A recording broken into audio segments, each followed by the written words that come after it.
Hello everyone, আসসালামু আলাইকুম। কেমন আছেন সবাই? আশা করছি অনেক বেশি ভালো আছেন। আজকে আমি আমাদের বাগান বাড়ির ছাদ বাগানটা আপনাদেরকে দেখাবো। আমাদের পুরো বাগান বাড়িটা একদম সবুজে ঘেরা। ডানে তাকালেও সবুজ, বামে তাকালেও সবুজ, উপরে তাকালেও সবুজ, নিচে তাকালেও সবুজ। অর্থাৎ আমাদের ছাদ বাগানেও কিন্তু অনেক রকমের সবজির গাছ আছে।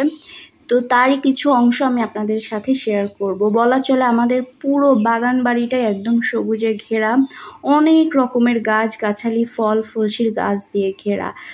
সকালে ঘুম থেকে উঠেই চিন্তা করলাম বাগান বাড়ির ছাদটাতে একটু যাওয়া যাক, কারণ 7 দিন ধরে আমি বাগান বাড়িতে ঘুরতে এসেছি, কিন্তু এখন পর্যন্ত ছাদে যাওয়া হয়নি। কারণ এই কয়েকদিনই বৃষ্টি ছিল, চারপাশটা একদম পিচ্ছিল ছিল, এই জন্য কিন্তু আমি ছাদে যেতেই পারিনি। তো আজকে সকালে ঘুম থেকে উঠে দেখলাম অনেক বেশি রোদ উঠেছে, তাই চিন্তা করলাম একটু ছাদ বাগানে ঘুরে আসা যাক।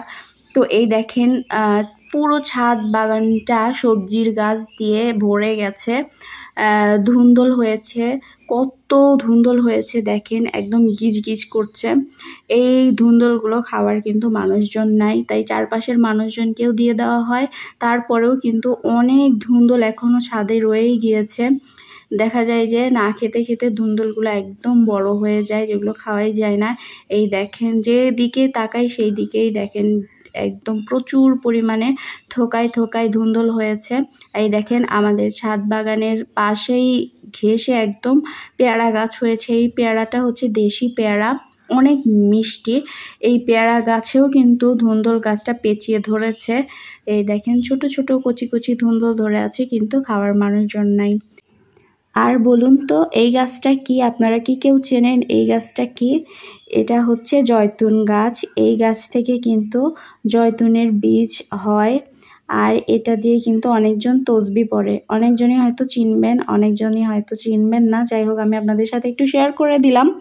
আর এই দেখেন আমাদের ছাদের পাশ ঘিরেই কিন্তু একদম আম গাছ হয়েছে, বিশাল একটা আম গাছ হয়েছে। আম গাছটা কিন্তু অনেক ভালো। এই দেখেন ধুন্দুল পাড়া হয়েছে, ধুন্দুলগুলা কিন্তু অনেক ভালো জাতের ধুন্দুল। এই দেখেন প্রচুর পরিমাণে হয়েছে, পুরো ছাদ বাগান ধরেই একদম বিভিন্ন রকমের সবজি হয়েছে।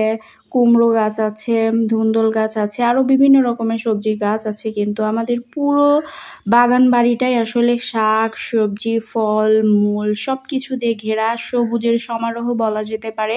যেদিকেই তাকানো যায় সেদিকেই সবুজ, একদম মনটা ভালো হয়ে যায়। আর সব সময় তো পাখির কিচির মিচির শব্দ শোনাই যায়। বিভিন্ন প্রজাতির পাখি কিন্তু আমাদের এই ছাদ বাগানে আসে, আমাদের বাগান বাড়িতে আসে। মনটা একদম ফ্রেশ হয়ে যায়। মন খারাপ থাকলে আমাদের এই বাগান বাড়িতে ঘুরতে আসলে কিন্তু মনটা অনেক ভালো হয়ে যায়। তো সবশেষে পেঁপে খেয়েছিলাম। এই ছিল আজকের ভিডিও। সবাই ভালো থাকবেন। আল্লাহ হাফিজ।